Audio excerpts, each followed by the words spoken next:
76% des Américains vivent de salaire en salaire. Et 64% des Américains qui détiennent un business sont fauchés ou perdent de l'argent. La plupart des gens n'ont pas d'argent. Et ils ont accepté le fait qu'ils n'ont pas et qu'ils n'auront pas d'argent.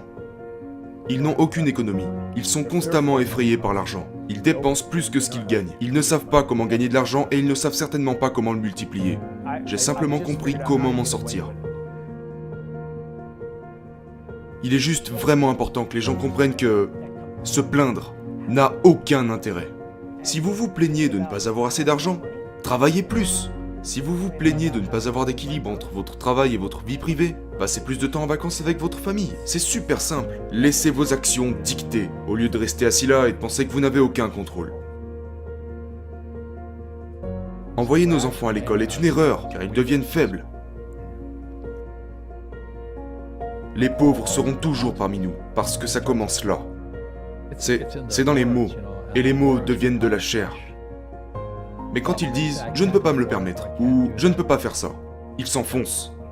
Ils deviennent ce qu'ils disent. Les gens pauvres disent « je ne peux pas me le permettre, je ne peux pas faire ça, je n'ai pas le temps », parce que c'est une échappatoire. C'est plus facile de dire « oh, je suis fatigué alors, je ne peux plus aller à la salle de sport ». En fait, tu pourrais y aller. Mais non, je ne peux pas. Bien sûr, tu es trop paresseux pour y aller. Si l'amour fonctionnait, il n'y aurait plus de développement personnel. L'amour ne fait pas le travail. Ok? L'amour ne fonctionne pas.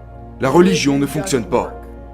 Rien ne fonctionne, à part si vous avez l'estime de soi en tant qu'être humain. 86,6% de la population mondiale, donc à peu près 6,7 milliards de gens, sont malheureux. Ils sont prisonniers. Ils ne cherchent rien dans la vie. Ils n'ont aucun but. Parce que la plupart des gens vivent au jour le jour. La plupart des gens vivent d'un chèque de paye à l'autre. Lorsque vous essayez de simuler quelque chose et que vous avez une mauvaise intention, on vous détestera d'une manière ou d'une autre. Je connais mon but. Alors de quoi est-ce que j'aurais peur ? Je veux construire le plus grand bâtiment de la ville. C'est ce que je veux. Et tu sais comment je vais faire ?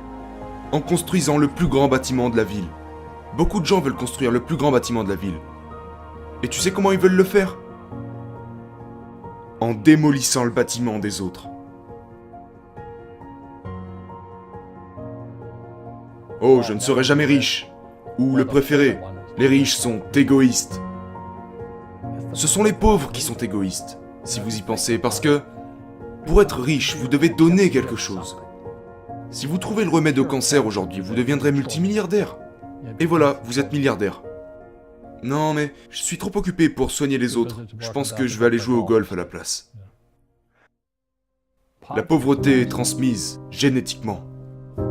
Et donc les gens qui sont assis chez eux en ce moment, et qui ont des difficultés financières, ou qui s'inquiètent à propos de l'argent, ou qui sont contents de gagner beaucoup d'argent, mais mécontents de faire ce qu'ils font, cela leur a probablement été enseigné.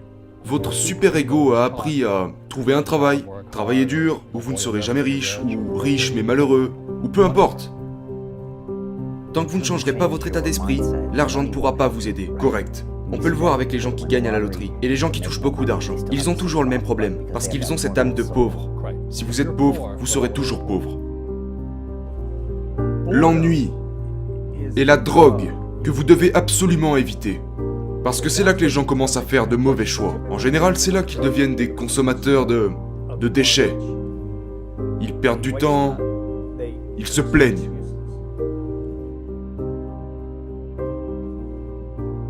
C'est vraiment dégoûtant que quelqu'un veuille tout sous-traiter. Il y a 168 heures dans une semaine. J'aimerais bien toutes les utiliser. Tu veux te salir les mains et faire les choses qui ne sont pas à ton échelle ? Totalement. Tu veux faire les choses que tu n'as pas envie de faire ? Absolument que je veux faire les choses que je n'ai pas envie de faire. J'entends ces gars qui disent « Je ne veux pas faire les trucs que je n'ai pas envie de faire. » Bordel, mais qui es-tu ? Qui s'occupe de toi alors ?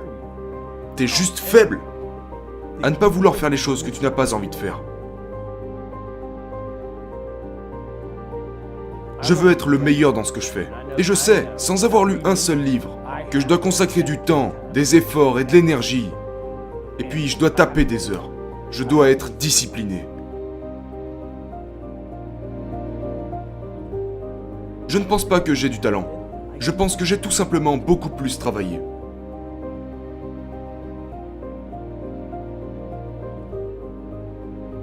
Par définition, vous n'avez pas de contrôle sur la chance. Et vos habitudes comptent énormément. Je pense que la raison pour laquelle elles valent la peine de se pencher dessus et de les comprendre, c'est parce que c'est la partie de votre vie que vous pouvez influencer et qui détermine également vos résultats. Ce n'est pas que de la chance, ce n'est pas que des habitudes. Mais la différence, c'est que vous pouvez contrôler vos habitudes contrairement à votre chance. La seule stratégie raisonnable consiste à vous concentrer sur ce que vous pouvez contrôler.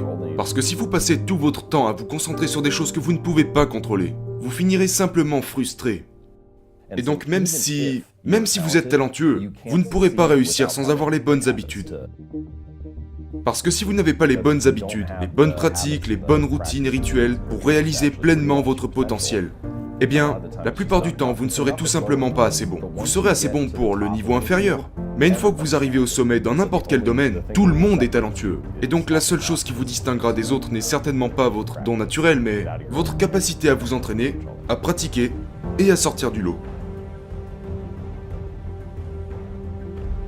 Peu importe ce que j'ai pu faire ou accomplir, il y a encore tellement de choses à faire. Il m'a dit, si je dois t'apprendre les principes de l'argent, eh bien tu commenceras par travailler pour moi gratuitement. Et j'ai dit, pourquoi gratuitement? Il a dit, parce que si je te paye, tu penses comme un employé. Si tu apprends à ne jamais travailler pour l'argent, tu seras riche.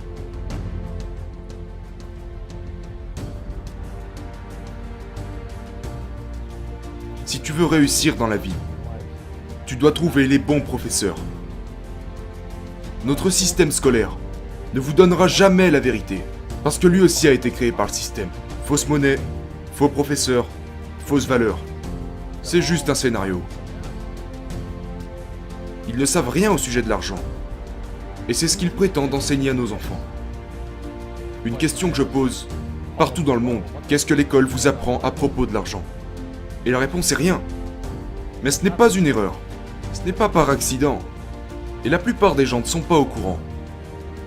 Mais le moyen le plus facile de faire travailler dur les pauvres de la classe moyenne est de ne jamais leur apprendre ce que les riches ont appris. Notre système académique est tellement corrompu. Nous savons que le système bancaire est corrompu.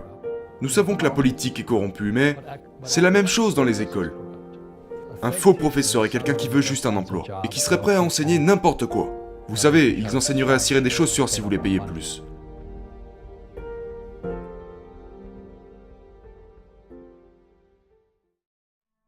Souvent, les gens disent, vous savez, je veux plus d'argent, je veux perdre du poids ou je voudrais tel ou tel résultat. Mais la vérité, c'est que votre compte bancaire est juste le reflet de vos habitudes financières. Votre poids est juste le reflet de vos habitudes alimentaires. Vos connaissances sont le reflet de vos habitudes d'apprentissage et de lecture.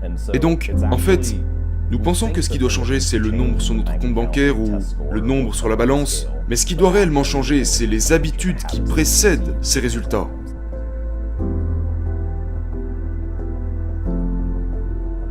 Nous craignons le fait d'avoir des objectifs, parce que si vous partagez votre but, même envers vous-même, vous avez l'impression que vous allez échouer. Donc, quand vous allez dans une boutique et que le vendeur vous dit « Est-ce que je peux vous aider ?» Vous répondez « Non, je ne faisais que regarder ».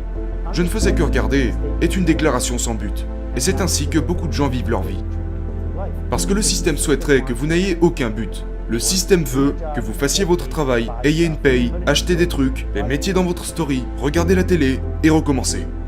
Aucun but. Et dès que nous commençons à avoir des buts, nous hésitons.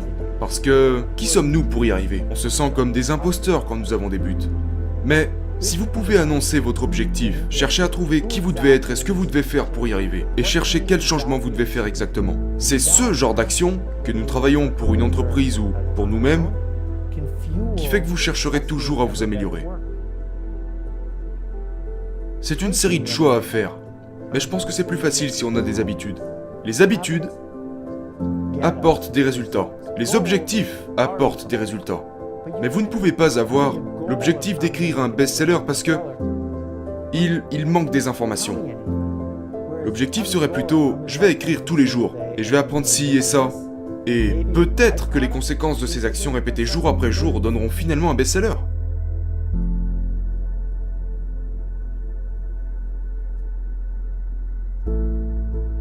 Donc je suis bien plus concentré sur les habitudes que je le suis sur des objectifs spécifiques sur lesquels je n'ai pas de contrôle.